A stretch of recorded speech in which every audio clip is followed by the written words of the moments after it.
প্রথমে যেদিকে চোখ রাখবো, ঝাড়গ্রামে মুখ্যমন্ত্রীর প্রশাসনিক বৈঠক, জঙ্গলমহলের উন্নয়নে কি বার্তা দেবেন নেত্রী? 2026-এর লক্ষ্যে কি বার্তা দেবেন মমতা? বিজেপিকে কোন তীরে আক্রমণ? নজর বাংলার।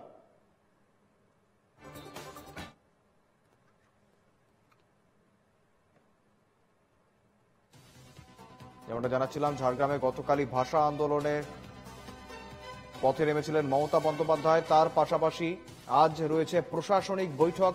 প্রশাসনের আধিকারিকদের ঠিক কি বার্তা দেবেন মুখ্যমন্ত্রী মমতা বন্দ্যোপাধ্যায়, সেদিকে অবশ্যই নজর থাকবে। আমরা দেখছি যে এমনটা ইতিমধ্যেই আমাদের পাড়া আমাদের সমাধান ক্যাম্প শুরু হয়েছে। দুয়ারের সরকারের ধাঁচেই রীতিমতো চলছে এই ক্যাম্প, এবং তাছাড়াও এসআইআর নিয়েও রীতিমতো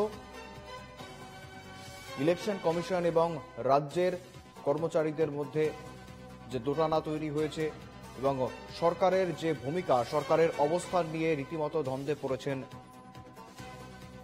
সরকারি কর্মচারীরা।